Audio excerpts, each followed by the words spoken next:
നമസ്കാരം. സഹാർ raise പ്ലസിൻ്റെ online സെഷനിലേക്ക് എല്ലാവർക്കും സ്വാഗതം. നമ്മൾ കേരള ഹിസ്റ്ററി പഠിക്കുകയാണ്. കേരള ഹിസ്റ്ററിയിൽ നമ്മൾ കഴിഞ്ഞ ക്ലാസ്സിൽ പഠിച്ചതിൻ്റെ ബാക്കിയാണ്. രണ്ടാം പഴശ്ശി കലാപത്തിനെ കുറിച്ചാണ്. അപ്പോൾ നമ്മൾ ക്ലിയർ ആയിട്ട് ഓരോ പോയിൻ്റായിട്ട് നമുക്ക് നോക്കി ക്ലിയർ ആയിട്ട് വിശദമായൊരു പഠനം നടത്താം കേട്ടോ. നോക്കാമല്ലോ. എല്ലാം SCERT ഫുള്ള് കവർ ചെയ്ത് മുഴുവനായിട്ടുള്ള ഒരു സമഗ്രമായിട്ടുള്ള പഠനം നോക്കാം. ക്ലാസ്സിലേക്ക് പോവാണ് കേട്ടോ. നോക്കിക്കേ, ഇവിടെ നമുക്ക് രണ്ടാം പഴശ്ശി കലാപത്തിനെ കുറിച്ചാണ് പഠിക്കാനുള്ളത്. സെക്കൻഡ് പഴശ്ശി റിവോൾട്ടിനെ കുറിച്ചാണ്. ഇതിൻ്റെ കാലഘട്ടം വളരെ ക്ലിയർ ആണ്. 1800 1805 ആണ്. അപ്പോൾ 1800 1805 രണ്ടാം പഴശ്ശി കലാപം. ഒന്നാം പഴശ്ശി കലാപം 1793 മുതൽ 97 വരെയാണ്. നമ്മൾ കഴിഞ്ഞ ക്ലാസ്സിൽ എന്താ പറഞ്ഞു നിർത്തിയത് നിങ്ങളൊന്ന് ആലോചിച്ച് നോക്കി.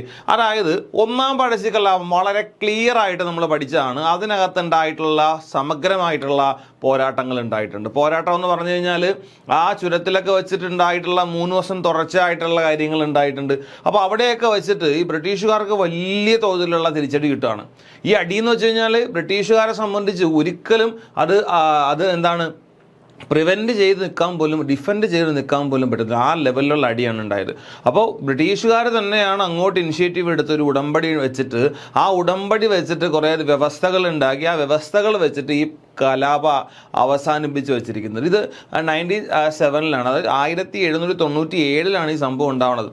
അതുകൊണ്ട് തന്നെ രണ്ടാം കലാപം 1800-1805 അപ്പോൾ നമ്മൾ അറിയേണ്ടത് ഇവർ തമ്മിൽ ഡങ്കൺ സാഹിബും പഴശ്ശിയും കൂടെ ചിറക്കൽ രാജാവിൻ്റെ മധ്യസ്ഥതയിൽ പനമരം കോട്ടയിൽ വെച്ച് ഒരു ഉടമ്പടി ഒപ്പുവയ്ക്കുന്നു. ആ ഉടമ്പടി ഒപ്പുവെച്ച് ഈ കലാപം എന്ത് ചെയ്യാണ്, ഇവിടെ എന്ത് ചെയ്യുന്നുണ്ട്, അത് താൽക്കാലികമായിട്ട് നിർത്തുന്നുണ്ട്. പിന്നെ എന്തിനായിരിക്കും രണ്ടാം പഴശ്ശി കലാപം? ഞാൻ പറഞ്ഞു, ഈ സ്റ്റേറ്റ്മെൻറ്റ് ചോദ്യങ്ങൾ, പ്രത്യേകിച്ച് മെയിൻസ് പരീക്ഷകൾക്കുള്ള സ്റ്റേറ്റ്മെൻറ്റ് ചോദ്യങ്ങളിൽ എപ്പോഴും കടന്നു കയറി ചോദിക്കും. ആ കടന്നു കയറി ചോദിക്കുമ്പോൾ നമുക്ക് കോണ്ടന്റ് അറിഞ്ഞാൽ മാത്രമേ നമുക്ക് എന്ത് ചെയ്യാൻ പറ്റുള്ളൂ. നമുക്ക് ഈ പറയുന്ന സ്റ്റേറ്റ്മെൻറ്റ് ശരിയാണോ തെറ്റാണോ, അല്ലെങ്കിൽ ഇതിനകത്തുനിന്ന് ഇതെങ്ങനെ തെറ്റാവോ ഇതെങ്ങനെ ശരിയാവാന്ന് ചിന്തിച്ചെടുക്കാൻ പറ്റുള്ളൂ കേട്ടോ. അപ്പോൾ അതുകൊണ്ടാണ് ഞാനിത് മുന്നേ ഒരു ഹിന്റ് തന്നതിന് ശേഷം കണ്ടന്റിലേക്ക് വരുന്നത്. നോക്കാം, ഇവിടെ പറയുന്ന പ്രധാനപ്പെട്ട കാര്യം ഇതാണ്. The immediate cause of the second revolt was the British moved to take possessions of Wayanad, which had been seized them by the Mysore ruler under the partition treaty following the fall of Srirangapattanam in 1799. Percy Raja claimed the district as his own and resisted all attempts by the British to seize Wayanad. അതായത് ഇവിടെ നമ്മൾ ഇത്രയും മാത്രം ആദ്യം ആലോചിക്കുക. വയനാട് പിടിച്ചെടുക്കാനുള്ള ബ്രിട്ടീഷുകാരുടെ അധികാരം, വയനാട് പിടിച്ചെടുക്കാനുള്ള ബ്രിട്ടീഷുകാരുടെ അധികാരം, ആ അധികാരമാണ് അല്ലെങ്കിൽ ബ്രിട്ടീഷുകാർ അതിന് ശ്രമിച്ചതാണ് പ്രധാനപ്പെട്ട കാരണമായിട്ട് ഇതിനകത്ത് പറയുന്നത്. അതനുസരിച്ച് ഇവിടെ പറയുന്നത് എത്രയും പെട്ടെന്ന് ഇത് ആരംഭിക്കാനുള്ള immediate cause of the second revolt was, അതിങ്ങനെയാണ്, British move to take possession of Wayanad. അതായത് വയനാട് പിടിച്ചെടുക്കാൻ, വയനാട് നിയന്ത്രണത്തിലാക്കാൻ ആരുടെ ശ്രമത്തിനെ കുറിച്ചാണ്? അത് ബ്രിട്ടീഷുകാരുടെ ശ്രമത്തിനെ കുറിച്ചാണ്. അത് പ്രധാനമായിട്ടും അതെന്ത് ചെയ്യുന്നു, അത് ഈ പറയുന്ന മൈസൂർ റൂളറിൻ്റെ, അതായത് മൈസൂർ നമുക്കറിയാം ഈ പറയുന്ന അനുസരിച്ച് മലബാർ മുഴുവൻ മൈസൂറിൻ്റെ ഭാഗമായിട്ടിരുന്നതാണ്. ആ മലബാർ മുഴുവൻ മൈസൂറിൻ്റെ ഭാഗമായിട്ടിരിക്കുമ്പോൾ ആ ഉടമ്പടി 1799 ശ്രീരംഗപട്ടണം, അതായത് 1799 ആയപ്പോൾ ഈ ശ്രീരംഗപട്ടണം എന്ന് പറയുന്ന സ്ഥലത്ത് വെച്ചിട്ട് ആ മൈസൂർ എന്ന് പറയുന്ന കംപ്ലീറ്റ് ആയിട്ട് വരുന്ന ആ പ്രദേശം മുഴുവനായിട്ട് ഇപ്പോൾ ആർക്ക് കിട്ടുന്നുണ്ട്? അത് ബ്രിട്ടീഷുകാർക്ക് കിട്ടുന്നുണ്ട്. ഞാൻ പറഞ്ഞത് ഈ ശ്രീരംഗപട്ടണം ഉടമ്പടി ഉണ്ടായതിനെ കുറിച്ചല്ല, ഇവിടെ ടിപ്പു വീഴുകയാണ്. ടിപ്പു എന്ത് ചെയ്യാണ്? കൊല്ലപ്പെടുകയാണ്. ടിപ്പു കൊല്ലപ്പെടുന്നതോടുകൂടി തന്നെ ഈ കംപ്ലീറ്റ് ആയിട്ട് വരുന്ന ശ്രീരംഗപട്ടണം ഉൾപ്പെടെയുള്ള എല്ലാ പ്രദേശങ്ങളും ആരിലേക്ക് വന്ന് ലഭിക്കുകയാണ്? ബ്രിട്ടീഷുകാർക്ക് ലഭിക്കുകയാണ്. അപ്പോൾ അതിനു മുമ്പ് വരെയും അത് മൈസൂർ സുൽത്താൻമാർക്ക് തന്നെയായിരുന്നു. ഈ മലബാർ കംപ്ലീറ്റ് ആയിട്ട് ഇപ്പോൾ ശ്രീരംഗപട്ടണം ഉടമ്പടിയിലൂടെ ഇവർക്ക് ലഭിക്കുന്ന ഒരു സാഹചര്യം കൂടി ഉണ്ടായി. Pazhassi Raja claimed district as his own and resisted all attempts by the British to seize Wayanad. അതായത് ഈ വയനാട് പിടിച്ചെടുക്കാനുള്ള ബ്രിട്ടീഷുകാരുടെ മുഴുവൻ നയങ്ങളെയും അല്ലെങ്കിൽ അവർ ആ സമയത്ത് നടത്തിയ മുഴുവൻ പ്രവർത്തനങ്ങളെയും ശക്തമായിട്ട് എതിർക്കുന്നത് ആരാണെന്ന് മനസ്സിലാവും? പഴശ്ശിയാണെന്ന് മനസ്സിലാവും. അപ്പോൾ ഇവിടെ നിങ്ങൾ മനസ്സിലാക്കേണ്ട ഒന്നാമത്തെ കാര്യം ഇതാണ്, മലബാർ ബ്രിട്ടീഷുകാർക്ക് വിട്ടുകൊടുത്തിരിക്കുകയാണ്. അത് ആ ടിപ്പു സുൽത്താൻ വിട്ടുകൊടുത്തിരിക്കുകയാണ്. എന്നാൽ ഇവിടെ പറഞ്ഞിരിക്കുന്ന ശ്രീരംഗപട്ടണം ഉൾപ്പെടെയുള്ള പ്രദേശങ്ങൾ മൈസൂർ കംപ്ലീറ്റ് ആയിട്ട് ബ്രിട്ടീഷുകാരിലേക്ക് ലഭിക്കുന്നത് 1799-ലാണ്. അതിൻ്റെ ഭാഗമായിട്ട് ഈ മലബാർ ആണെങ്കിലും മൈസൂർ ആണെങ്കിലും ബ്രിട്ടീഷുകാർ ഭരിക്കുന്നത് കൊണ്ട് തന്നെ വയനാടിന് മേലുള്ള അധികാരം, ആ വയനാട് പിടിച്ചെടുക്കാനുള്ള കംപ്ലീറ്റ് ആയിട്ടുള്ള ആ ഒരു അധികാരം കൂടി ബ്രിട്ടീഷുകാർ അങ്ങ് എടുക്കുകയാണ് ചെയ്യുന്നത്. ഇനി നിങ്ങൾ നോക്കുക, he raised A large body of Nairs, Kurichias, local Mapilas and Muslims from outside and organized an efficient army to fight the big British എന്ന് കൊടുക്കുകയാണ്. അതായത് ഇവിടെ പറഞ്ഞിട്ടുണ്ട്, ഇവിടെ പഴശ്ശിരാജ ഒരു ലാർജ് ബോഡി ഓഫ് നായേഴ്സ്, അതായത് വലിയൊരു സംഘം നായർ പട്ടാളത്തിനെ, അതായത് നായർ വിഭാഗത്തിൽപ്പെടുന്ന ആളുകളാണ്, ആ നായർ പട്ടാളത്തിനെ എന്ത് ചെയ്യുന്നു, സംഘടിപ്പിക്കുന്നു. അടുത്തത് കുറിച്ചിയാസ് എന്നിവിടെ പറയാണ്. കുറിച്ചിയാസ്, ഈ കുറിച്ചിയാസ് എന്ന് പറയുമ്പോൾ നിങ്ങൾ ഓർമ്മിക്കുക, തലക്കൽ ചന്തുവായിട്ടൊക്കെ ബന്ധപ്പെട്ടുള്ള കാര്യങ്ങളാണ് പറയുന്നത്. ആ കുറിച്യാസിൽ തന്നെ ആരുമുണ്ട്, കുറുമ്പൻ, അതായത് കുറുമ്പൻസ് എന്നുണ്ട്. കുറുമ്പാസും കുറിച്യാസും നമുക്ക് പറയാൻ പറ്റും. അതുപോലെ തന്നെ ലോക്കൽ മാപ്പിളാസ് എന്ന് പറയാണ്. മുസ്ലിം സമുദായത്തിൽപ്പെടുന്ന ആൾക്കാരാണ് ഇവിടെ നമ്മൾ ലോക്കൽ മാപ്പിളാസ് എന്ന് വിളിക്കുന്നത്. കാരണം ക്രിസ്ത്യൻ സമുദായത്തിൽ നമ്മൾ മാപ്പിളമാരെന്ന് വിളിക്കാറുണ്ട്. അതുകൊണ്ടാണ് ഞാൻ എടുത്തു പറഞ്ഞത് ലോക്കൽ മാപ്പിളാസ് എന്ന് കൊടുത്തിരിക്കുമ്പോൾ ഇങ്ങനെയാണ്. And Muslims from outside and organiser. അപ്പോൾ മുസ്ലിം ഫ്രം ഔട്ട്സൈഡ് എന്ന് പറയുമ്പോൾ ഇവിടെയുള്ള ലോക്കൽ മാപ്പിളാസ് മാത്രമല്ല, പുറത്തുനിന്ന് ഈ പറയുന്ന ഇവിടെയുള്ള ലോക്കൽ മാപ്പിളാസ് വിചാരിച്ചത് കൊണ്ട് മാത്രം എന്ത് ചെയ്തു, പുറത്തുനിന്ന് കൂടുതലായിട്ടുള്ള മുസ്ലിംസ് വന്നു. അങ്ങനെ ഒരു വലിയ ഒരു സമഗ്രമായൊരു സൈന്യം ആരുടെ കയ്യിലായി, പഴശ്ശിയുടെ കയ്യിലായി. അപ്പോൾ ഈ വയനാട് പിടിച്ചെടുക്കുക എന്നുള്ളത് തന്നെ വലിയൊരു പ്രധാനപ്പെട്ട ഒരു കാര്യമായിട്ട് ഇതിനകത്ത് പറയുന്നുണ്ട്. Next, The Raja was ably to support by the loyal lieutenant such as. അതായത് ഇവിടെ പറയുന്നത് ആരൊക്കെയാണ് പഴശ്ശിരാജാവിൻ്റെ സംഘത്തിലുണ്ടായിരുന്ന, സൈന്യത്തിലുണ്ടായിരുന്ന ആ പ്രധാനപ്പെട്ട പടയാളികളെന്ന് നമുക്ക് നോക്കാം. പടയാളികൾ എന്ന് പറയുമ്പോൾ നിങ്ങൾ മനസ്സിലാക്കുക, ഈ പഴശ്ശിയുടെ സൈന്യത്തിലുണ്ടായിരുന്ന ശക്തന്മാർ ആരൊക്കെ എന്നുള്ളതാണ് നമ്മൾ ഇവിടെ നോക്കാൻ പോകുന്നത്. നോക്കാം. ഒന്ന്, കണ്ണവത്ത് ശങ്കരൻ നമ്പ്യാർ, വളരെ പ്രധാനപ്പെട്ടൊരു പേരാണ്, മറന്നുകൊണ്ട. അടുത്തത് കൈതേരി അമ്പു നായർ, അടുത്ത ആളിൻ്റെ പേരാണ് കൈതേരി അമ്പു നായർ. അടുത്തത് ഇടച്ചേന കുങ്കൻ നായർ, ഇടച്ചേന കുങ്കൻ നായർ. അടുത്തത് തലക്കൽ ചന്തു. അടുത്തത് പള്ളൂർ എമ്മൻ എന്നാണ്, പള്ളൂർ എമ്മൻ നായർ എന്നുകൂടെ ഉണ്ട് കേട്ടോ, പള്ളൂർ എമ്മൻ നായർ. ഇനി അടുത്തത് അത്തൻ ഗുരുക്കൾ, SCRT-യിലുള്ളതാണ്. ചെമ്പൻ പോക്കർ, അടുത്ത ആളിൻ്റെ പേരാണ് ചെമ്പൻ പോക്കർ. അപ്പം നിങ്ങൾ ആലോചിക്കുക, ഇത്രയും ആളുകളാണ് ആരിലുണ്ടായിരുന്നത്, അതായത് പഴശ്ശിയിലുണ്ടായിരുന്ന പ്രമുഖരായിട്ട് നമ്മൾ എന്ത് ചെയ്യുന്നത്, പറയപ്പെടുന്നത്. ഞാൻ ഈ പറയുന്ന വ്യക്തികളെ വെച്ച് നമുക്ക് ചോദ്യങ്ങൾ ഉണ്ടാക്കുമ്പോൾ ഞാൻ എടുത്തു പറയാണ്, കണ്ണവത്ത് ശങ്കരൻ നമ്പ്യാരാണ് അത് പഴശ്ശിയുടെ മന്ത്രിയായിരുന്നത്. പഴശ്ശിയുടെ മന്ത്രി ആരാണെന്ന് ചോദിച്ചാൽ, അല്ലെങ്കിൽ ചീഫ് മിനിസ്റ്റർ ആരാണെന്ന് ചോദിച്ചാൽ ആൻസർ ആരാണ്, കണ്ണവത്ത് ശങ്കരൻ നമ്പ്യാരാണ്. അദ്ദേഹത്തിനെ വിളിച്ചിരുന്നത് കണ്ണവത്ത് എന്നാണ് വിളിച്ചിരുന്നത്. ശങ്കരൻ നമ്പ്യാർ എന്നുള്ള ഫുൾ നെയിമിന് പകരം നമ്മൾ എന്ത് വിളിച്ചിരുന്നു, കണ്ണവത്ത്. അപ്പോൾ കണ്ണവത്ത് എന്ന് പറഞ്ഞു കഴിഞ്ഞാൽ ആരാണ്, കണ്ണവത്ത് ശങ്കരൻ നമ്പ്യാരാണ്. അതായത് കൈതേരി അമ്പുനായർ എന്ന് പറഞ്ഞു കഴിഞ്ഞാൽ ശരിക്കും പറഞ്ഞാൽ ഈ പഴശ്ശി 2 വേളി കഴിച്ചിട്ടുണ്ട്, 2 കല്യാണം കഴിച്ചിട്ടുണ്ട്. അതിൽ രണ്ടാമത്തെ വേളി കഴിച്ചിരിക്കുന്നത് ഈ പറയുന്ന കൈതേരി എന്ന് പറയുന്ന ഫാമിലിയിൽ നിന്നാണ്. ആ കൈതേരി മാക്കമാണ് ഇദ്ദേഹത്തിൻ്റെ ഭാര്യ. കൈതേരി മാക്കത്തിൻ്റെ നേരാങ്ങള എന്ന് പറയുമ്പോഴത്തേക്ക് സഹോദരനാണ് ഇവിടെ ആര്, കൈതേരി അമ്പു നായർ. ഇദ്ദേഹം രണ്ടാം പഴശ്ശിപ്പട എന്ന് പറഞ്ഞാൽ രണ്ടാം കലാപത്തിൽ രണ്ടാം പഴശ്ശിപ്പടയിലെ സൈന്യാധിപനായിരുന്ന ആളിൻ്റെ പേരാണ് കൈതേരി അമ്പു നായർ. അടുത്ത ഇടച്ചേന കുങ്കൻ നായരാണ്. ഇദ്ദേഹത്തിൻ്റെ അതായത് സൈന്യത്തിൽ ആദ്യമായിട്ട്, അതായത് ഒന്നാം പഴശ്ശി കലാപം നയിച്ച ആളിൻ്റെ പേരാണ് ആര്, ഇടച്ചേന കുങ്കൻ നായർ. കാരണം സൈന്യാധിപനായിരുന്നത് ആരാണ്, ഇദ്ദേഹമാണ്. അപ്പോൾ നമ്മൾ പഴശ്ശിയാണ് നയിച്ചതെന്ന് പറയുകയാണെങ്കിലും സൈന്യത്തിനെ നയിക്കുന്നത്, അത് ഞാനിപ്പോൾ പറയാണ്, ഇപ്പം ഞാനാണ് രാജാവെങ്കിൽ ഞാൻ എൻ്റെ സ്ട്രാറ്റജി ഞാൻ ചർച്ച ചെയ്യുന്ന ആരുമായിട്ടാണ്, സൈന്യാധിപനായിട്ടാണ്. ഞാൻ സൈന്യത്തിൻ്റെ സ്ട്രാറ്റജി പറയുമ്പോൾ നമ്മൾ തമ്മിലുള്ള കമ്മ്യൂണിക്കേഷൻ ആയിരിക്കണം.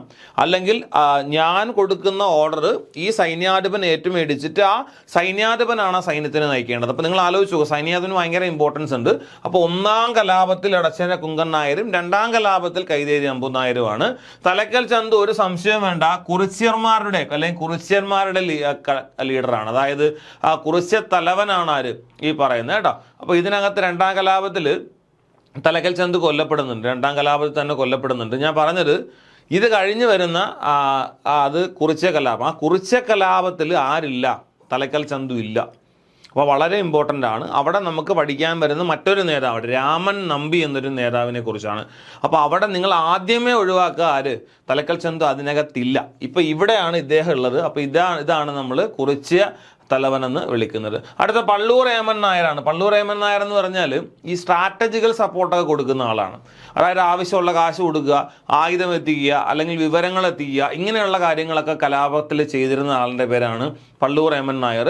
ഈ ബ്രിട്ടീഷുകാരുമായിട്ടൊക്കെ ഒരു സമയം വരെ ഒരു ബന്ധം ഉണ്ടായിരുന്ന ആൾ കൂടിയാണ് ഈ പറയുന്ന പള്ളൂർ ഏമൻ നായർ. അത് കലാപത്തിൽ വളരെയധികം ഹെൽപ്പ് ചെയ്തിട്ടുള്ള കാര്യങ്ങളാണെന്ന് പല പുസ്തകങ്ങളിലും നമുക്ക് കാണിക്കുന്നുണ്ട്.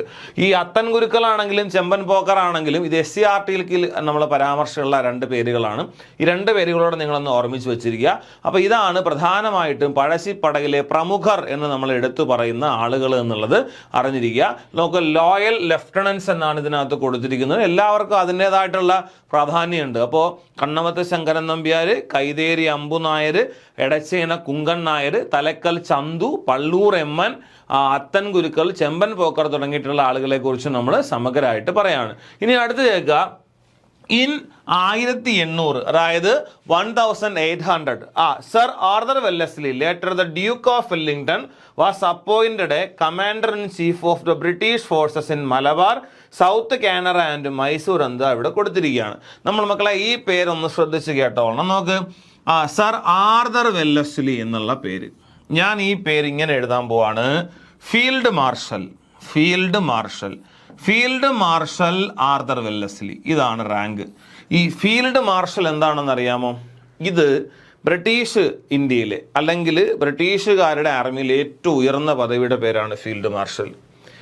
ഇന്ന് ഇന്ത്യയിൽ ഒരാളിന് ആർമിയിൽ ലഭിക്കുന്ന ഏറ്റവും ഉയർന്ന പദവിയുടെ പേരാണ് ഫീൽഡ് മാർഷൽ. ഈ റാങ്കിൽ ഇന്ത്യയിലാകെ 2 പേരെ ഉണ്ടായിരുന്നുള്ളൂ. അതായത് ബ്രിട്ടീഷ് ഇന്ത്യയുടെ കാര്യമല്ല ഞാൻ പറഞ്ഞത്, ഇൻഡിപെൻഡൻറ്റ് ഇന്ത്യയിൽ 2 പേരേ ഉള്ളൂ. ഒരാൾ സാം മനേക്ഷ, രണ്ടാമത്തെ ആൾ KM കരിയപ്പ. ഞാൻ പറഞ്ഞത് ഈ പദവി പ്രമോഷൻ വഴി ഒരാളിന് കിട്ടൂല. കിട്ടണമെങ്കിൽ അത് കേന്ദ്ര ഗവൺമെൻറ് പ്രപ്പോസ് ചെയ്തിട്ട് രാഷ്ട്രപതി കൊടുക്കണം. അത്രയും വലിയ സേവനം രാജ്യത്തിന് വേണ്ടി നൽകിയ ആൾക്കാർക്ക് മാത്രമാണ് നമ്മൾ ഈ ഫീൽഡ് മാർഷൽ കൊടുക്കുന്നത്. ഞാൻ പറഞ്ഞത് എന്തിനാണ് ഇവിടെ പറയുന്നതെന്ന് ചോദിച്ചാൽ, ഇദ്ദേഹം തോൽവി അറിയാത്തൊരു മനുഷ്യനാണ്. നിങ്ങൾ സൈനിക സഹായ വ്യവസ്ഥ എന്ന് കേൾക്കാറുണ്ടല്ലോ, അത് കൊണ്ടുവന്നത് റിച്ചാർഡ് വെല്ലസ്ലിയാണ്. എന്നാൽ ഇവിടെ നമ്മൾ പഠിക്കുന്നത് ആർതർ വെല്ലസ്ലിയെ കുറിച്ചാണ്. റിച്ചാർഡ് വെല്ലസ്ലിയാണ് നമ്മൾ മോർണിംഗ്ടൺ പ്രഭു എന്ന് വിളിക്കുന്നത്. അദ്ദേഹത്തിൻ്റെ ഇളയ സഹോദരനാണ് ആർതർ വെല്ലസ്ലി. ഇദ്ദേഹമാണ് നെപ്പോളിയനെ പരാജയപ്പെടുത്തിയത്, നാട് കടത്തിയത്. പിന്നെ ഇവിടെ നമ്മൾ ക്ലാസ്സിൽ പറഞ്ഞിട്ടുണ്ട് ടിപ്പു സുൽത്താനെ കൊലപ്പെടുത്തിയത് ആരാണ്? ഇദ്ദേഹമാണ്. ഇനി പഴശ്ശിരാജയെ ഇനി അടുത്തത് ശരിപ്പെടുത്താൻ പോകുന്നത് ആരാണെന്ന് ചോദിച്ചാൽ അതും ആരാണ്? ഈ പറയുന്ന ആർതർ വെല്ലസ്ലിയാണ്. ഞാൻ പറഞ്ഞത് അത്രയേറെ വളരെ പ്രധാനപ്പെട്ട ഒരു വ്യക്തിയാണ്. ഇദ്ദേഹമാണ് നമ്മൾ പറഞ്ഞ ലേറ്റർ നോണാസ് എന്ന് പറയുന്നത് ഡ്യൂക്ക് ഓഫ് വെല്ലിംഗ്ടൺ എന്ന് അറിയപ്പെടുന്നത് എന്നുള്ളത്. അപ്പം ഞാൻ ഒരു സമഗ്രമായിട്ട് ഇദ്ദേഹത്തിനെ കുറിച്ച് പറഞ്ഞില്ലെങ്കിൽ പോലും അത്യാവശ്യം നിങ്ങൾ വളരെ ക്ലിയർ ആയിട്ട് അറിഞ്ഞിരിക്കേണ്ട ആളാണ്. അപ്പോൾ ഇദ്ദേഹത്തിനെ എന്തായിട്ട് മാറ്റുകയാണ്? കമാൻഡർ ഇൻ ചീഫ് ആക്കി മാറ്റുകയാണ്. കമാൻഡർ ഇൻ ചീഫ് ആക്കി മാറ്റുകയാണെന്ന് പറയുമ്പോൾ അത് ബ്രിട്ടീഷ് ഫോഴ്സസ്, മലബാറിലെ ബ്രിട്ടീഷ് ഫോഴ്സിനെ, സൗത്ത് കാനറയിൽ, അതുപോലെ തന്നെ മൈസൂർ, ഇത്രയും അധികാരം വരുന്ന പ്രദേശങ്ങളിലെ എന്താക്കി മാറ്റുകയാണ്? ഇദ്ദേഹത്തിനെ ഈ പറയുന്ന അനുസരിച്ച് ഒരു കമാൻഡർ ഇൻ ചീഫ് ആക്കി മാറ്റുകയാണെന്നൂടെ. അപ്പോൾ ഒരു ശക്തനായ ഓപ്പോസിഷൻ ഇവിടെ വന്നിട്ടുണ്ട്. ആ ഓപ്പോസിഷനാണ് ഇവിടെ നമ്മൾ കാണുന്ന ആർതർ വെല്ലസ്ലി. അപ്പോൾ 1800 ആർതർ വെല്ലസ്ലി എന്ത് ചെയ്യുന്നത്? വരുന്നത്. In an attempt to develop counter measures against the guerrilla tactics of Raja, the general built a network of a new roads and set up military outposts at selected places എന്നിവിടെ പറയാണ്. അതായത് നിങ്ങൾക്കറിയാം guerrilla യുദ്ധ രീതി എന്നിവിടെ കൊടുത്തിട്ടുണ്ട്. അപ്പോൾ ഇവിടെ പറയുന്ന in an attempt to develop counter measures against the guerrilla tactics of the Raja. ഇവിടെ പറയുന്നുണ്ട് കൗണ്ടർ, അതായത് ഈ പറയുന്ന അനുസരിച്ച് തിരിച്ചടിക്കാനുള്ളത് എന്ന് പറഞ്ഞു കഴിഞ്ഞാൽ ഇവിടെ പറയുന്നുണ്ട് ഗൊറില്ല ടാക്ടിക്സ് എന്ന് പറഞ്ഞാൽ എന്താണ്? ഗറില്ല യുദ്ധരീതി. ആ ഗൊറില്ല യുദ്ധരീതി ആരാ കൊണ്ടുവന്നത്? പഴശ്ശിരാജയാണ്.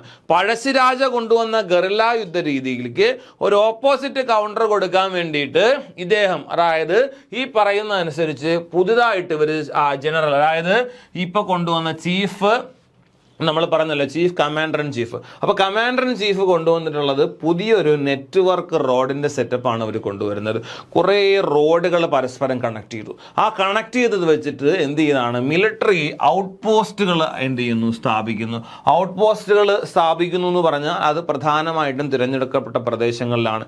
അതെങ്ങനെയാണെന്ന് ചോദിച്ചാൽ ഗറില്ല യുദ്ധരീതി എവിടെയൊക്കെ, അതായത് ഗറില്ല യുദ്ധരീതി വെച്ചിട്ട് ഇവർക്ക് എവിടെയാണ് താവളം അടിക്കാൻ പറ്റുന്നത്, ആ താവളത്തിൽ നിന്ന് ഇവർക്ക് എത്രയും പെട്ടെന്ന് എവിടെയൊക്കെയാണ് ആക്രമിക്കാൻ സാധിക്കുന്നത്, ഇങ്ങനെയുള്ള കാര്യങ്ങൾ വളരെ ക്ലിയർ ആയിട്ട് എന്ത് ചെയ്യും? നോക്കിയിട്ട് സെലക്റ്റഡ് ആയിട്ടുള്ള സ്ഥലങ്ങളിലെല്ലാം എന്ത് ചെയ്യുന്നുണ്ട്? ഈ പറയുന്ന അനുസരിച്ച് ഔട്ട് പോസ്റ്റുകൾ വെക്കാൻ തുടങ്ങി. ഔട്ട് പോസ്റ്റുകൾ വെക്കാൻ തുടങ്ങിയപ്പോൾ എന്ത് ചെയ്തു? അപ്പോൾ കുറച്ച് സർവേലൻസ് വളരെയധികം കൂടി. അപ്പോൾ ഈ ഗറില്ല യുദ്ധ രീതിയിൽ പോരാടുന്ന ആൾക്കാർ എവിടെ നിന്നാണ് വരാൻ സാധിക്കുന്നത് എന്നുള്ള കമ്മ്യൂണിക്കേഷൻ ഉൾപ്പെടെയുള്ള കാര്യങ്ങൾ എന്ത് ചെയ്യാൻ തുടങ്ങി? അത് ക്ലിയർ ആയിട്ട് ആർക്ക് ലഭിക്കാൻ തുടങ്ങി? ബ്രിട്ടീഷുകാർക്ക് ലഭിക്കാൻ തുടങ്ങി എന്നുള്ളതാണ് മനസ്സിലാക്കേണ്ടത്. അടുത്ത് നോക്കുക, the Pazhassi troops came down the Khuds and attacked Mr. Brown's spices plantation at Anjarakandi as well as some British outposts എന്ന് ഇവിടെ പറയാണ്. ഇവിടെ നമ്മൾ ഓൾറെഡി പറഞ്ഞു മിലിറ്ററി ഔട്ട് പോസ്റ്റുകൾ സ്ഥാപിച്ചല്ലോ.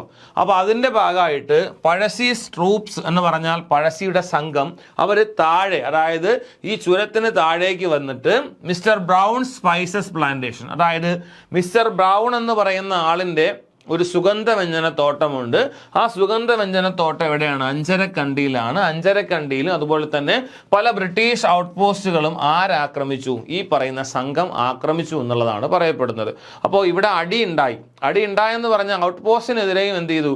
അടി ഉണ്ടായി. മിസ്റ്റർ ബ്രൗൺ എന്ന് പറയുന്ന ആളിൻ്റെ സ്പൈസസ് പ്ലാന്റേഷനെതിരെ എന്ത് ചെയ്തു? അടി ഉണ്ടായി എന്നുള്ളത് നിങ്ങൾ അറിഞ്ഞിരിക്കുക. അടുത്ത് നോക്കുക, ഇൻ 1801 കേണൽ സ്റ്റീവൻസൺ, നോക്ക് കേണൽ സ്റ്റീവൻസൺ, ഈ പേര് നമുക്ക് ഇത് ഇമ്പോർട്ടൻ്റ് ആണ്. Entered Wayanad from Mysore at the head of the large army എന്ന് ഇവിടെ പറഞ്ഞിരിക്കുന്നു. 1801 കേണൽ സ്റ്റീവൻസൺ ഒരു വലിയ സംഘവുമായിട്ട് നേരെ എങ്ങോട്ട് വരികയാണ്? നേരെ പറയുന്ന അനുസരിച്ച് വയനാട്ടിലേക്ക് വരികയാണ്. എവിടെ നിന്ന് വരികയാണ്? മൈസൂരിൽ നിന്ന് ഈ വലിയൊരു പട്ടാളത്തിനെ നയിച്ചുകൊണ്ട് വരികയാണ് എന്നുള്ളത് നമുക്ക് മനസ്സിലായിട്ടുണ്ട്. അപ്പോൾ നോക്കുക, ഇവിടെ പറയുന്ന അനുസരിച്ച് ഒരു വലിയൊരു ഗറില്ല യുദ്ധ രീതിക്ക് ഓപ്പോസിഷൻ നിൽക്കാൻ വേണ്ടിയിട്ട്, കൗണ്ടർ ചെയ്യാൻ വേണ്ടിയിട്ട് ഇവിടെ എന്ത് ചെയ്തു? മിലിറ്ററി ഔട്ട് പോസ്റ്റുകൾ സ്ഥാപിച്ചു. മിസ്റ്റർ ബ്രൗണിൻ്റെയും അതുപോലെ ഈ ബ്രിട്ടീഷ് ഔട്ട് പോസ്റ്റിനെയും പഴശ്ശിയുടെ സംഘം എത്തി ആക്രമിക്കുന്നു. കേണൽ സ്റ്റീവൻസൺ എന്ത് ചെയ്യുന്നു? വയനാട്ടിലേക്ക് വരുന്നു. മൈസൂരിൽ നിന്ന് വലിയൊരു പടയും നയിച്ചുകൊണ്ടാണ് ഇദ്ദേഹം വരുന്നത് എന്നുള്ളത് രണ്ടാം പഴശ്ശി കലാപത്തിൽ വളരെ പ്രധാനപ്പെട്ട പോയിന്റാണ്. ഇനി നോക്കാം, the British troops achieved A large measures of success in there campaign and all places of strategic importance is Wayanad soon as came into their hands എന്നിവിടെ പറയാണ്. അതായത് ഇവിടെ പറയുന്നത് ബ്രിട്ടീഷുകാരുടെ സംഘം അവരൊരു വലിയ ഒരു സക്സസ്സിലേക്ക് എന്ത് ചെയ്തു? ഇവിടെ പോവുകയും അവരുടെ ക്യാമ്പയിൻ അതായത് എല്ലാ സ്ഥലങ്ങളിലേക്കും അവരുടെ ക്യാമ്പയിൻ ചെല്ലുകയും അത് ഈ പറയുന്ന അനുസരിച്ച് വയനാട് അവരുടെ കയ്യിലാകാനുള്ള പ്രധാനപ്പെട്ട കാരണമായി മാറുകയും ചെയ്യുന്നുണ്ട്. Next, the British troops achieved a large measures of success in their campaigns and all places of strategic importance in Wayanad soon came into their hands. അതായത് ഇവിടെ പറയുന്ന അനുസരിച്ച് ഇവിടെ ബ്രിട്ടീഷുകാർക്ക് ഇവിടെ ഈ പറയുന്ന അനുസരിച്ച് കുറേ അധികം ഞാൻ ഔട്ട് പോസ്റ്റുകളുടെ കാര്യം പറഞ്ഞല്ലോ, ഈ ഔട്ട് പോസ്റ്റുകൾ സ്ഥാപിക്കാൻ പറ്റി. ഈ ഔട്ട് പോസ്റ്റുകൾ സ്ഥാപിക്കാൻ പറ്റിയതിൻ്റെ ആഫ്റ്റർ എഫക്റ്റ് ആണ് ഇവിടെ പറയുന്നത്. നോക്കുക, ഇവിടെ ഈ പറയുന്ന അനുസരിച്ച് അവരുടെ ക്യാമ്പയിൻസ്, അതായത് പഴശ്ശി കലാപത്തിനെതിരെയുള്ള അവരുടെ ക്യാമ്പയിൻസ് ശക്തമായിട്ടുള്ള ഒരു സ്ട്രാറ്റജിക് ഇമ്പോർട്ടൻസ് ആർക്ക് ലഭിച്ചു? ഈ വയനാട്ടിൽ ലഭിച്ചു. അത് മാത്രമല്ല വയനാട്ടിലെ പല പ്രദേശങ്ങളും ഇവരുടെ ശക്തമായൊരു കൈകളിലേക്ക് വന്നു എന്നുള്ളത് ഇവിടെ പറയാണ്. അപ്പോൾ ഇവിടെ മനസ്സിലാക്കേണ്ട കാര്യം എന്ന് പറഞ്ഞാൽ പഴശ്ശി കലാപത്തിൻ്റെ ഒരു ഇമ്പോർട്ടൻസ് ജനങ്ങൾക്ക് ആ സമയത്ത് അറിയാം. ആ ജനങ്ങൾക്ക് അറിയാമെന്നുള്ളവർ ആ പറയുന്ന അനുസരിച്ച് എന്ത് ചെയ്യുന്നുണ്ട്? ഇവർ ഈ പറയുന്ന അനുസരിച്ച് ഈ പല ആളുകളും ഈ കലാപത്തിലേക്ക് പോകുന്നത് തടയാനുള്ള ശക്തമായിട്ടുള്ള ഒരു ക്യാമ്പയിൻ ആര് കൊണ്ടുവന്നു? ഇവർ കൊണ്ടുവരികയാണ്. ഇതൊരു ഒരു വലിയൊരു അളവിലേക്ക് എന്ത് ചെയ്യുകയാണ്? ഈ പറയുന്ന കുറേ സ്ഥലങ്ങൾ ഇവരുടെ കയ്യിലേക്ക് കിട്ടാൻ സഹായിച്ചു എന്നുള്ളതാണ്. അടുത്ത് നോക്കുക, വളരെ പ്രധാനപ്പെട്ട പോയിന്റാണ്.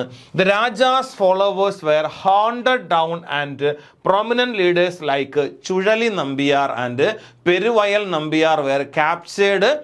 Peruvayal Nambiar was hanged by the British at Kannavam എന്നതാ ഇവിടെ കൊടുത്തിരിക്കുകയാണ്. അപ്പോൾ ഇവിടെ ഞാൻ ഈ പറയുന്ന പോയിന്റ്സ് പേരുകളൊന്ന് ശ്രദ്ധിച്ച് കേൾക്കുക. The Raja's followers were hounded down എന്ന് പറഞ്ഞാൽ പല പഴശ്ശിരാജാവിൻ്റെ പല ശക്തരായിട്ടുള്ള വ്യക്തികളെയും, അതായത് ആ സംഘത്തിലുണ്ടായിരുന്ന പല വ്യക്തികളെയും എന്ത് ചെയ്തു? അവർക്ക് പിടികൂടാൻ കഴിഞ്ഞു എന്നുള്ളതാണ്. അത് മാത്രമല്ല, ഇതിനകത്തുള്ള ഏറ്റവും പ്രധാനപ്പെട്ട കുറച്ച് നായകരുണ്ട്, അതായത് പഴശ്ശി കലാപത്തിലെ നായകർ.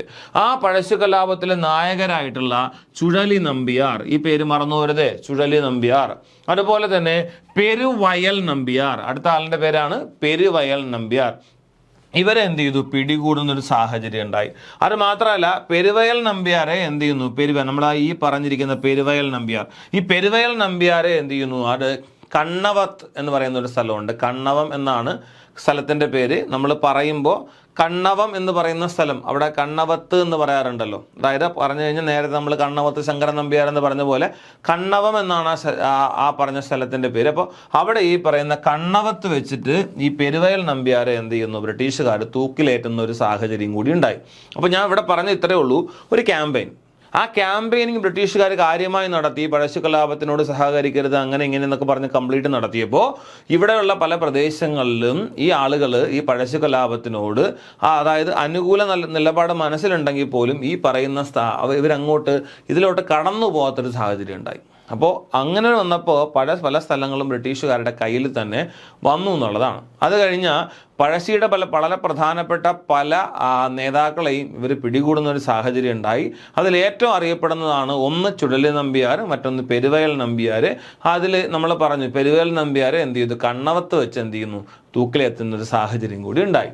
അടുത്ത് നോക്കുക, ഇൻ നവംബർ 1801 നോക്കുക, ഇവിടെ പറയുന്നു November 1801 1801 a detachment of British troops under Lieutenant Edward captured Kannavath Shankaran Nambiar, a prominent lieutenant of the Raja, and hanged him on the hill near his house at Kannavam എന്ന് കൂടെ കൊടുക്കുകയാണ്.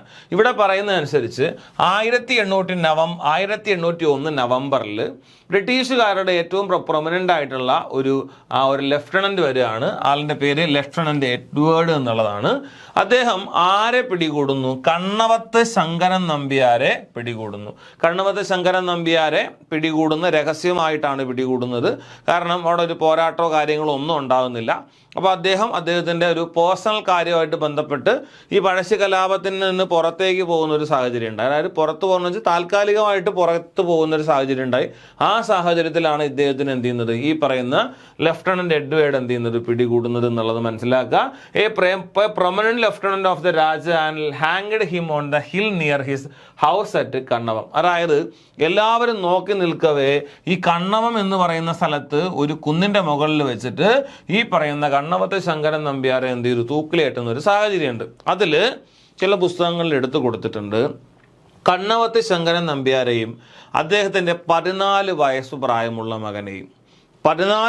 പ്രായമുള്ള മകനെയും ചേർത്തുകൊണ്ടാണ് എന്ത് ചെയ്തിട്ട് ഇങ്ങനെ തൂക്കിലേറ്റുന്നതെന്ന് ചില പുസ്തകത്തിൽ കൊടുത്തിട്ടുണ്ട്. ഞാൻ പറഞ്ഞത്, നമ്മൾ ഇങ്ങനൊരു പോയിന്റ് പഠിക്കുമ്പോൾ ഇങ്ങനൊരു ദാരുണമായ സംഭവം ഉണ്ടായത് കൂടി നിങ്ങൾ പഠിക്കുക. അപ്പോൾ പഴശ്ശിയുടെ മന്ത്രിയാണ്.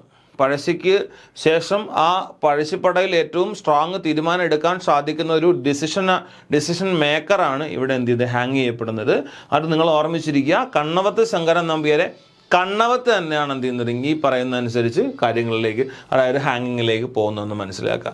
അടുത്തത് in January 1802 major McLeod the collector issued order disarming the district എന്ന് ഇവിടെ പറയുകയാണ്.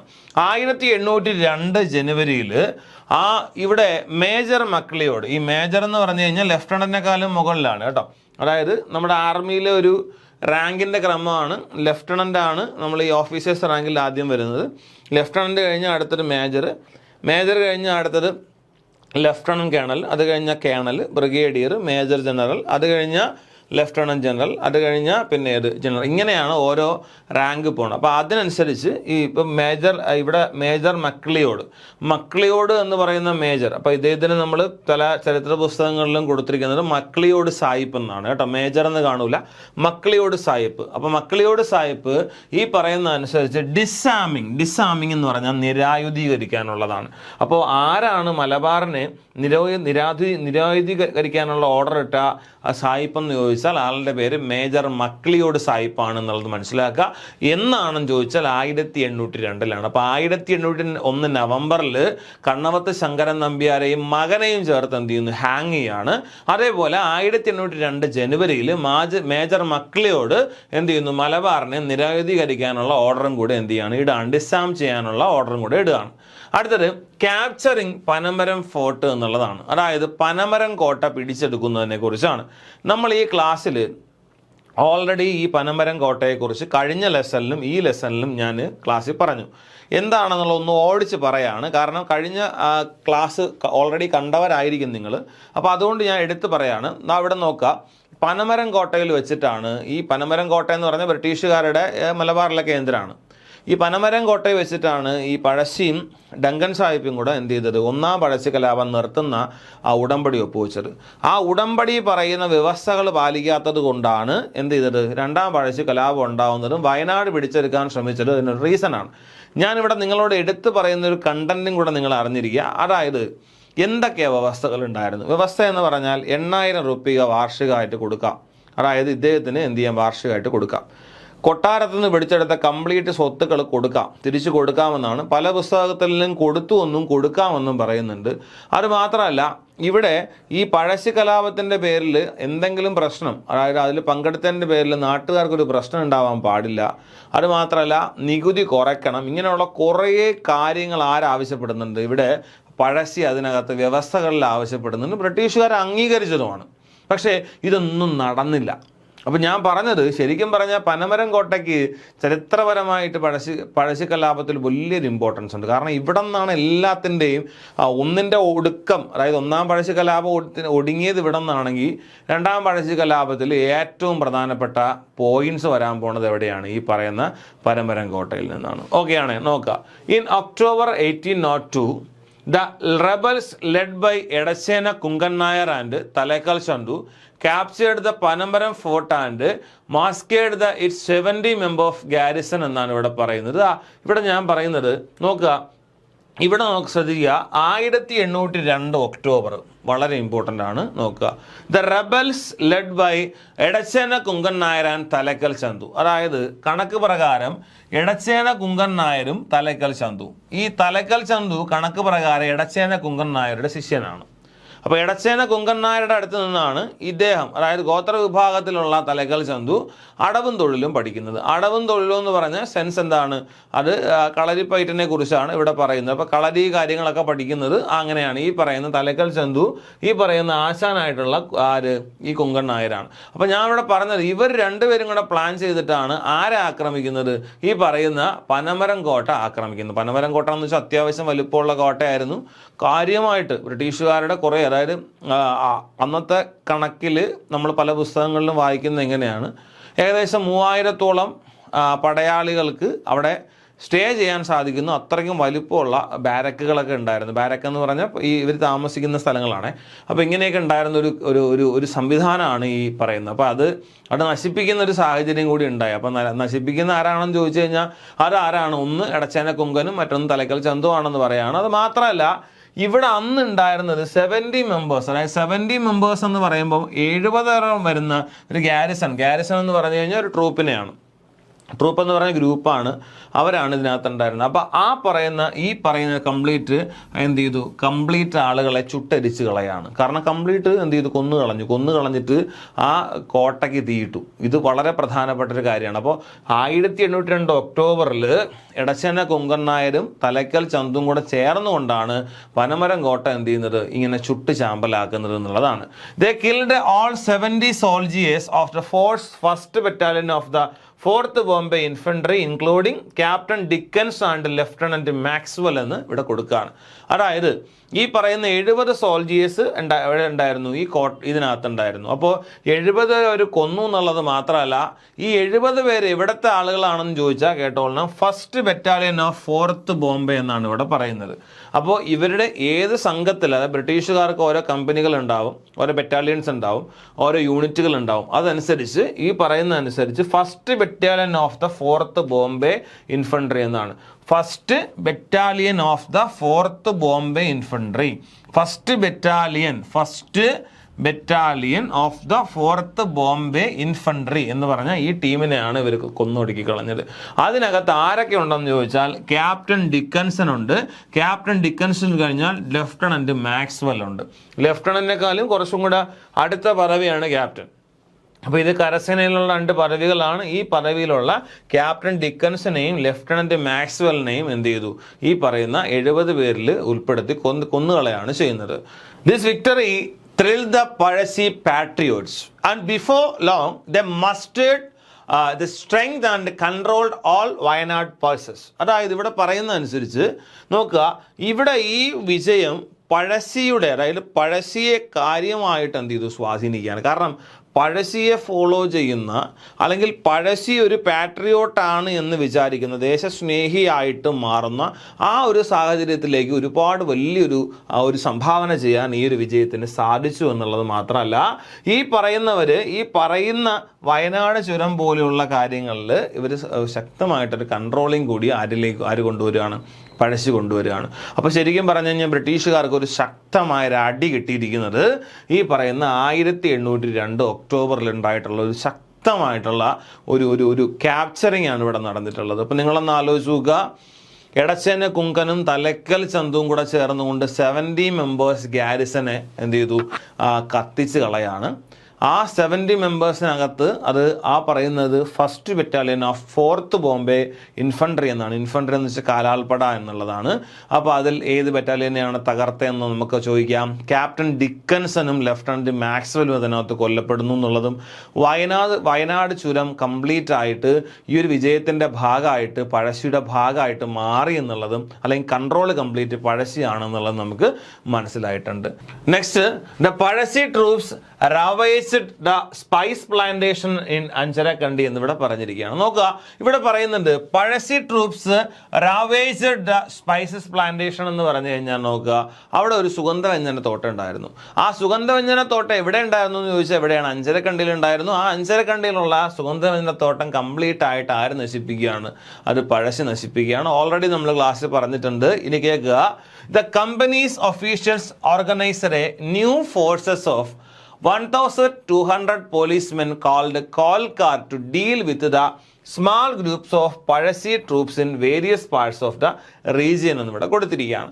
അപ്പോൾ ഇവിടെ പറയുന്ന അനുസരിച്ച് അഞ്ചരക്കണ്ടിയിൽ എന്ത് ചെയ്തു, ഈ പറയുന്ന കംപ്ലീറ്റ് സ്പൈസസ് പ്ലാന്റ് കംപ്ലീറ്റ് ആയിട്ട് ആര് നശിപ്പിക്കുന്നു, പഴശ്ശിയുടെ സൈന്യം നശിപ്പിക്കുന്നു. ഇനി അടുത്ത് കേൾക്കുക, the companies official organiser A new forces of, നമുക്ക് 1,200 പോലീസ്മെൻ. അപ്പോൾ ഇവിടെ പറയുന്നത്, ഈ പറയുന്ന അനുസരിച്ച് കമ്പനി ഒരു പുതിയ പോലീസ് സേന ഇറക്കുകയാണ്. ആ പോലീസ് സേന 1200 പേരുണ്ട്.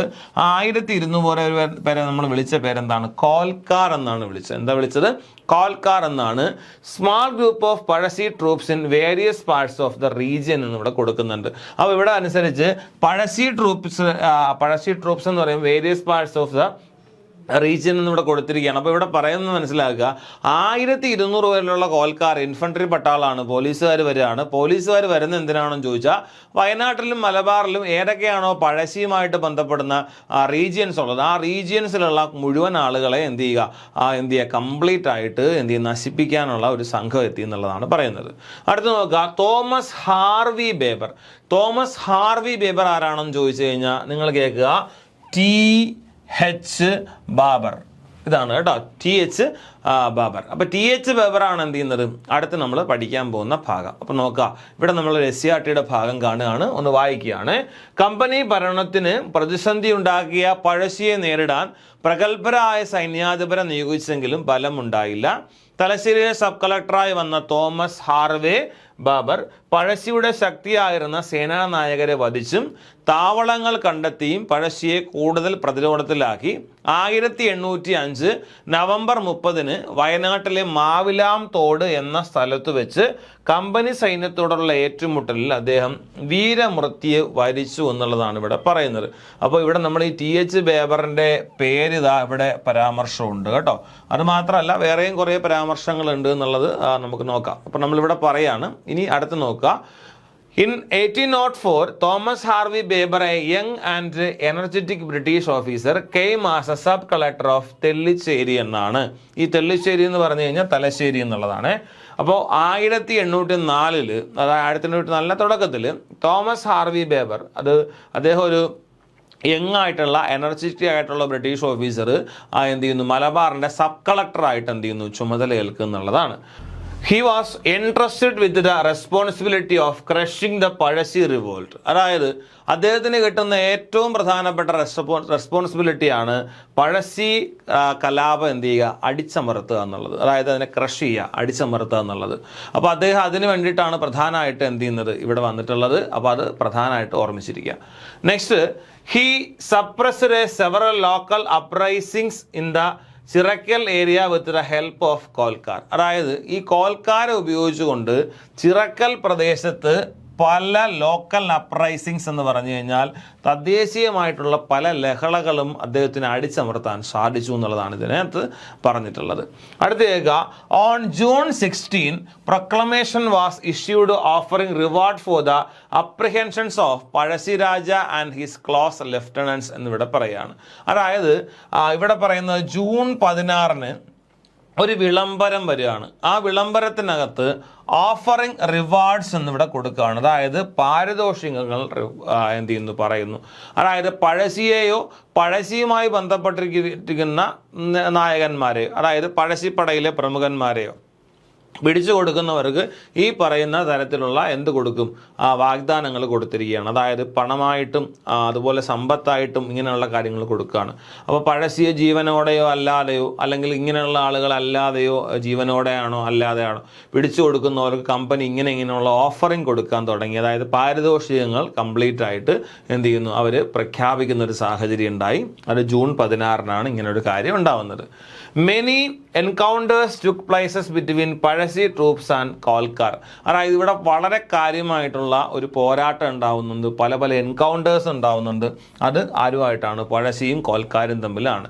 തലക്കൽ Chandu was captured in on such encounter on November 15, 1805. ഇവിടെ പറയുന്ന അനുസരിച്ച് 1805 നവംബർ മാസം 15 വീണ്ടും പറയാണ്, 1805 നവംബർ മാസം 15 ആ 15 തലയ്ക്കൽ ചന്തു എന്ത് ചെയ്യുന്നത്, ഇങ്ങനെ ഒരു ക്യാപ്ചറിൽ കൊല്ലപ്പെടുന്നത് എന്നുള്ളതാണ് ഇവിടെ പറയുന്നത്.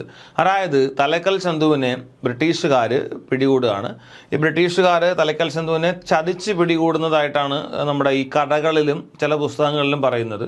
അതെന്തോ ആയിക്കൊള്ളട്ടെ, ഈ ഇദ്ദേഹത്തിനെ പിടിച്ചുകൊണ്ട് വന്നിട്ട് തൂക്കിക്കൊല്ലുന്നതായിട്ടാണ് ചിലപ്പോൾ നിങ്ങളൊരു സിനിമയിലോ മറ്റോ കാണുന്നത്. പക്ഷേ ഇദ്ദേഹത്തിനെ ശരിക്കും തൂക്കിക്കൊല്ലുകയല്ല ചെയ്തത്. ഈ വയനാട് ഇദ്ദേഹത്തിന്, അതായത് നമുക്ക് ഇദ്ദേഹത്തിന് ഒരു സ്മാരകമൊക്കെ ഉണ്ട്. ആ സ്മാരകം ശരിക്കും അവിടെ ഒരു മരം ഉണ്ടായിരുന്നു. ആ മരത്തിനെ നമ്മൾ കേളി മരം എന്നാണ് വിളിക്കുന്നത്. കേളി മരം, ചില സ്ഥലങ്ങളിൽ കോളി മരം എന്നും വിളിക്കാറുണ്ട്. ഞാൻ പറഞ്ഞത് വയനാട്ടാണെങ്കിൽ നമ്മളതിനെ കോളി മരം എന്നാണ് വിളിക്കുന്നത്, KOLI. അപ്പോൾ കോളിമരം, ആ കോളിമരത്തിൻ്റെ ചുവട്ടിൽ വെച്ച് തല എന്ത് ചെയ്തു, വെട്ടി കൊലപ്പെടുത്തുകയാണ് ചെയ്യുന്നത്. കാരണം എന്താണെന്ന് ചോദിച്ചാൽ, ഈ തലവെട്ടി കൊലപ്പെടുത്തുക എന്ന് പറഞ്ഞു കഴിഞ്ഞാൽ ഗോത്ര വിഭാഗങ്ങൾക്കിടയിൽ ശരിക്കും പറഞ്ഞാൽ തലവെട്ടി കൊലപ്പെടുത്തുന്ന വലിയൊരു ഭീതി ഉണ്ടാക്കുന്ന കാര്യമാണ്. ഈ തൂക്കിക്കൊല്ലുന്നതിനേക്കാളുമൊക്കെ ഭയങ്കര ഭയാനകമാണ് ആ തലവെട്ടി രണ്ടാക്കുക എന്നുള്ളത്. അപ്പോൾ അവിടെയുള്ള കുറേ ആളുകളെ വിളിച്ചിട്ട്, ഈ തലക്കൽ ചന്തുവിൻ്റെ കൂടെയുള്ള കുറേ ആളുകളെ വിളിച്ചിട്ട് അതായത് ആ ഗോത്ര വിഭാഗത്തിലുള്ള കുറേ ആളുകളെ വിളിച്ചു കൂട്ടിയിട്ടാണ് ഈ പറയുന്ന തല എന്ത് ചെയ്തത് വെട്ടിക്കളയുന്നത്. അപ്പോൾ ഞാൻ പറഞ്ഞത് ഇത് ജനങ്ങൾക്കിടയിൽ വലിയൊരു ഭീതി ഉണ്ടാക്കാനും ഈ ഗോത്ര വിഭാഗത്തിന് ബ്രിട്ടീഷുകാർക്കെതിരെ പോരാടാതിരിക്കാനുള്ള റീസണായിട്ട് കൂടെ ഈ പറയുന്നൊരു കൊലപാതകം മാറുകയാണെന്നുള്ളതാണ് ഇവിടെ പറയുന്നത്. അപ്പോൾ ഇവിടെ പറയുന്നതനുസരിച്ച് കോൽക്കാരെ വെച്ചുകൊണ്ട് പല തദ്ദേശീയമായിട്ടുള്ള ലഹളകളും ടി.എച്ച്. ബേബറിനെ അടിച്ചമർത്താൻ സാധിച്ചു എന്നുള്ളതും ജൂൺ 16 പഴശ്ശിയെയോ അല്ലെങ്കിൽ സംഘത്തിൽ ഉൾപ്പെടുന്ന പ്രമുഖരെയോ പിടിച്ചു കൊടുക്കുന്നവർക്ക് അല്ലെങ്കിൽ വിവരം നൽകുന്നവർക്ക് ഓഫറിങ്സ്, അതായത് പാരിതോഷികങ്ങൾ പ്രഖ്യാപിക്കപ്പെട്ടു. ഇവിടെ പറയുന്നതനുസരിച്ച് മെനി എൻകൗണ്ടേഴ്സ്, അത് പല എൻകൗണ്ടേഴ്സ് പഴശ്ശിയും കോൽക്കാരും തമ്മിൽ ഉണ്ടായിട്ടുണ്ട്. തലക്കൽ ചന്തുവിനെ കൊലപ്പെടുത്തുന്നത് 1805 നവംബർ 15 ക്ലാസ്സിൽ പറഞ്ഞു. നോക്കുക, ഡെത്ത് ഓഫ് പഴശ്ശിയെ കുറിച്ചാണ് നമ്മൾ അടുത്ത ക്ലാസ്സിൽ പറയാൻ പോകുന്നത്. നോക്കുക, അതിനകത്ത് ഇങ്ങനെയാണ്: പഴശ്ശി രാജ ഡൈഡ് ഓൺ നവംബർ 13, 1805. അതായത് പഴശ്ശി മരണപ്പെടുന്നത് എന്നാണെന്ന് ചോദിച്ചു കഴിഞ്ഞാൽ 1805 നവംബർ 30 അത് എവിടെയാണെന്ന് ചോദിച്ചാൽ മാവിലാന്തോട്, അത് വയനാട് ജില്ലയിലാണ് ഈ പറയുന്ന Mavilanthode. Next, ബേബർ took the Raja's body in his own palanquin and Mananthavady and cremated with the customary honors എന്ന് ഇവിടെ കൊടുത്തിരിക്കുകയാണ്. ഇവിടെ ഞാൻ ഈ പറയുന്ന കാര്യം, ഇത് നമ്മൾ ഈ മാറിയ SCERT 7ാം ക്ലാസ്സിലെ പാഠപുസ്തകം ഉണ്ടല്ലോ, ആ പാഠപുസ്തകത്തിൽ ഒരു വലിയൊരു ഡ്രാഫ്റ്റ് കൊടുത്തിട്ടുണ്ട്. ഇത് മാറിയതാണ്, അതുകൊണ്ടാണ് ഞാൻ ഇതിനകത്ത് ഉൾപ്പെടുത്താത്തത്. ഞാനിവിടെ അതൊന്ന് ജസ്റ്റ് ഒന്ന് പറയാം. അതിൽ ടി.എച്ച്. ബേബറിൻ്റെ ഒരു പേഴ്സണൽ ഡയറിക്കകത്ത് കൊടുത്തിരുന്ന കാര്യമാണ് ഈ പഴശ്ശി ഇങ്ങനെ കൊല്ലപ്പെടുകയാണ്. പഴശ്ശി കൊല്ലപ്പെടുമ്പോൾ നിങ്ങൾ മനസ്സിലാക്കേണ്ട കാര്യം, പഴശ്ശിക്ക് അവസാന സമയങ്ങളിൽ ഉണ്ടായിട്ടുള്ളൊരവസ്ഥ, ഒന്ന് ഇദ്ദേഹം താവളം മാറിക്കൊണ്ടിരിക്കുകയാണ്. കാരണം എപ്പോഴും വേണമെങ്കിലും പിടിക്കപ്പെടാം. അപ്പോൾ താവളം മാറി ഇങ്ങനെ ഓടിക്കൊണ്ടിരിക്കുമ്പോൾ ഇദ്ദേഹം തന്നെ തീരുമാനിക്കുന്നതിൻ്റെ അന്ത്യം വേണം. അതിന് വേണ്ടിയിട്ട് പുള്ളി ചെയ്തെന്താണെന്ന് ചോദിച്ചാൽ, പുള്ളി പരസ്യമായ ബ്രിട്ടീഷുകാരെ എന്ത് ചെയ്തു, വെല്ലുവിളിച്ചു. ആ വെല്ലുവിളിക്കുന്ന സ്ഥലമാണ് മാവിലാന്തോട്. നമ്മൾ ഈ മാവിലാന്തോട് എന്നൊക്കെ പറഞ്ഞ് കടുവ സ്ഥിരമായിട്ട് വയനാട്ടിൽ ഇറങ്ങുന്ന സ്ഥലമാണ് ഈ മാവിലാന്തോട്. ഞാൻ പറഞ്ഞത് അവിടെയാണ് ഈ സംഭവം ഉണ്ടാകുന്നത്. നല്ല മനോഹരമായിട്ടുള്ളൊരു സ്ഥലവും കൂടിയാണിതിപ്പോൾ. നിങ്ങൾ അവിടെ യാത്രയൊക്കെ പോകുമ്പോൾ ശ്രദ്ധിച്ചാൽ മതിയാവും. അല്ലെങ്കിൽ ഇത് ക്ലാസ്സിൽ വയനാട്ടിലിരുന്ന് കേൾക്കുന്നവർക്ക് വളരെ സന്തോഷം ഉണ്ടാകുന്ന കാര്യം. കാരണം അവിടെ നല്ല അടിപൊളി സ്ഥലമാണ്. ഞാൻ ഇവിടെ പറയാണ്, ഇവിടെ വെച്ചൊരു പോരാട്ടത്തിലാണ് ഇദ്ദേഹം മരിക്കുന്നത്. പോരാട്ടം എന്ന് പറഞ്ഞു കഴിഞ്ഞാൽ ശക്തമായൊരു പോരാട്ടം നടന്നിട്ട് തന്നെയാണ് മരിക്കുന്നത്. കാരണം അങ്ങനെ ഒരു സ്ഥലത്ത് പണ്ട് കാലത്ത് കാടോ മറ്റു കാര്യങ്ങളോ ഒന്നുമല്ല, കാരണം ഒളിച്ചിരിക്കുന്ന സ്ഥലം ഒന്നുമല്ല. അവിടെ ഉണ്ടായിട്ടുള്ളത് ഒരു വെല്ലുവിളിച്ചൊരു പോരാട്ടം തന്നെയാണ് ഉണ്ടായിട്ടുള്ളത്. ആ വെല്ലുവിളിച്ചുള്ള പോരാട്ടത്തിൽ ധീരമായിട്ട് പോരാടി തന്നെയാണ് പഴശ്ശി എന്ത് ചെയ്യുന്നത്, കൊല്ലപ്പെടുന്നത് എന്നുള്ളതാണ് ഇവിടെ പറയപ്പെടുന്നത്. ഇനി അത് മാത്രമല്ല, ചില പുസ്തകങ്ങൾ, പ്രത്യേകിച്ച് സർദാർ കെ.എം. പണിക്കരുടെ പുസ്തകത്തിലൊക്കെ കൊടുത്തിരിക്കുന്ന വജ്രം വിഴുങ്ങി മരിച്ചു എന്നൊക്കെയാണ്. അപ്പോൾ അതിനൊന്നൊരു അർത്ഥമില്ല. കാര്യം എന്താണെന്ന് ചോദിച്ചാൽ, വജ്രം വിഴുങ്ങി ആത്മഹത്യ ചെയ്ത ഒരാളിനെ കുറിച്ച് ടി.എച്ച്. ബേബർ ഇങ്ങനെ പറയേണ്ട കാര്യമില്ല. അതുകൊണ്ടാണ് ഞാനത് ആ സ്റ്റേറ്റ്മെൻറ്റ് പറയാൻ പോണത്. അതിൻ്റെ മലയാള പരിഭാഷയിലേക്കാണ് നമ്മളിത് പോണത്. പഴശ്ശിയുടെ മൃതശരീരം ഞാൻ സഞ്ചരിച്ച പല്ലക്കിലേക്ക് മാറ്റി, രാജപത്നിയെ മറ്റൊന്നിലേക്ക് കയറ്റി, എന്നിട്ട് ശക്തമായ പട്ടാളക്കാവലോടെ മാനന്തവാടിക്ക് അയച്ചു. ഇതിനോടൊപ്പം പുറപ്പെട്ട ശിരസ്താദാർക്ക്, അതായത് ഇതിൻ്റെ ഇൻചാർജുള്ള ആളിന്, വിധിപ്രകാരം ആചാരപ്രകാരം എല്ലാ കർമ്മങ്ങളും ക്രിയകളും ചെയ്യാനുള്ള ഉത്തരവ് നൽകി. ഇങ്ങനെ ഒരു ആദരവിന് പഴശ്ശി അർഹനാണെന്ന് എനിക്ക് തോന്നി എന്ന് ഇദ്ദേഹം ടി.എച്ച്. ബേബർ പറയാണ്. അപ്പോൾ അതാണ് നമ്മളിതാ ഇവിടെ പറഞ്ഞിട്ടുള്ളത്. അപ്പോൾ ഇത് പല്ലക്കിലേക്ക് മാറ്റി, അതായത് barber took the Raja's body in his own pallakku, മാനന്തവാടിയിലേക്ക് കൊണ്ടുപോയിട്ട് അതായത് മുറപ്രകാരമുള്ള എല്ലാ പരിഷ്കാരങ്ങളെന്നല്ല, എല്ലാ ചടങ്ങുകളും ബഹുമതികളും കൊടുത്തു തന്നെയാണ് പഴശ്ശിരാജയെ ബ്രിട്ടീഷുകാർ അടക്കിയത്. നിങ്ങളൊന്ന് ആലോചിച്ച് നോക്കിയപ്പോൾ ആ ഒരു മനുഷ്യൻ എങ്ങനെയാണ് പോരാട്ടം ഉണ്ടാക്കിയത് എന്നുള്ളത് അറിയണം. All through a rebel, he was one of the natural chieftains of the country and might be considered on that account rather than fallen enemy. ടി.എച്ച്. ബേബർ. ഇവിടെ നോക്കുക, ടി.എച്ച്. ബേബറിൻ്റെ പേഴ്സണൽ ഡയറിയിൽ അല്ലെങ്കിൽ അദ്ദേഹത്തിൻ്റെ പ്രധാനപ്പെട്ട ചില കോട്ടിങ്ങുകൾ എടുത്താൽ അതിൽ പഴശ്ശി ആര് എന്ന് വ്യക്തമായിട്ട് കൊടുത്തിട്ടുണ്ട്. അതിൽ എടുത്തു കൊടുത്തിരിക്കുകയാണ്, ഇവിടെ കൊടുത്തിരിക്കുകയാണ്. ഇദ്ദേഹം ഒരു റെബലായിരിക്കാം, he was one of the natural substance of the country എന്ന് പറഞ്ഞാൽ ഇദ്ദേഹം ഇവിടെ സ്വാഭാവികമായിട്ടുണ്ടായിട്ടുള്ള ഒരു തലവനാണ്, ഒരു രാഷ്ട്രത്തലവൻ തന്നെയാണ്. അതായത് ഈ ഒരു രാജ്യത്തിൻ്റെ ആ ഉടയൻ ആര് തന്നെയാണ്? ഇദ്ദേഹം തന്നെയാണ്. എന്നാൽ നമ്മൾ ഇദ്ദേഹത്തിനെ കണക്കാക്കേണ്ടത് ഒരു ഫാളൻ എനിമി ആയിട്ടാണ്, അതായത് വീണുപോയ ഒരു ശത്രുവായിട്ടാണ് ഇദ്ദേഹത്തിനെ നമ്മൾ എന്ത് ചെയ്യേണ്ടത്? കണക്കാക്കേണ്ടത് എന്നുള്ളതാണ്. അപ്പോൾ ഇദ്ദേഹം ഒരു ശക്തനായ യോദ്ധാവാണ്, ഇദ്ദേഹം പോരാടിയ ആളാണ്, ഇദ്ദേഹം ഒരു റെബൽ തന്നെ ആയിരിക്കാം, പക്ഷേ ഇദ്ദേഹത്തിനെ കൺസിഡർ ചെയ്യുന്നത് ഒരു ഫാളൻ എനിമി ആയിട്ടാണ് എന്നുള്ളതാണ് ആര് പറയുന്നത്? ടി.എച്ച്. ബേബർ പറയുന്നത്. അടുത്ത് നോക്കുക, T H. Baber characterised Pazhassi Raja as an extraordinary and a singular character എന്നാണ്. ഇതാ ഇവിടെ പറയുന്നതനുസരിച്ച് ടി.എച്ച്. ബേബർ വീണ്ടും പഴശ്ശിയെക്കുറിച്ച് പറയുന്ന സ്റ്റേറ്റ്മെന്റുകൾ വെക്കുകയാണ്. An extraordinary and a singular character എന്നുള്ളതാണ്. അപ്പോൾ ഇദ്ദേഹം ഒരു എക്സ്ട്രാ ഓർഡിനറി ക്യാരക്ടറാണ്, ഒരു സിംഗുലർ ക്യാരക്ടറാണ് എന്നുള്ളത് എന്ത് ചെയ്യുന്നു? പറയാണ്. ഒരു അതുല്യനും അമാനുഷികനുമായിട്ടുള്ള വ്യക്തി എന്നൊക്കെ നമ്മൾ പറയുമല്ലോ, അതുപോലെ പറയാണ്. അടുത്ത് നോക്കുക, testified to his remarkable popularity among the masses Sardar K M. Panikkar described as Pazhassi Raja as lion of Kerala എന്നിവിടെ പറയാണ്. അതായത് ഓൾറെഡി ഞാൻ ഇദ്ദേഹത്തിൻ്റെ പേര് ക്ലാസ്സിൽ പറഞ്ഞതാണ്. സർദാർ കെ.എം. പണിക്കർ ആ പഴശ്ശിയെ അഡ്രസ്സ് ചെയ്തിരിക്കുന്നത് എങ്ങനെയാണ് പറഞ്ഞിരിക്കുന്നത്? അത് ലയൺ ഓഫ് കേരള, കേരള സിംഹം എന്നറിയപ്പെടുന്നത് ആരാണ്? പഴശ്ശിയാണ്. അങ്ങനെ വിശേഷിപ്പിച്ച ആരാണ്? സർദാർ കെ.എം. പണിക്കരാണ്. കാരണം അദ്ദേഹം ജനങ്ങൾക്കിടയിൽ എന്തായിരുന്നു, അല്ലെങ്കിൽ ബ്രിട്ടീഷുകാർക്കെതിരെ എങ്ങനെ പോരാടി എന്ന് കാണിക്കാൻ വേണ്ടിയിട്ടാണ് പറഞ്ഞത്.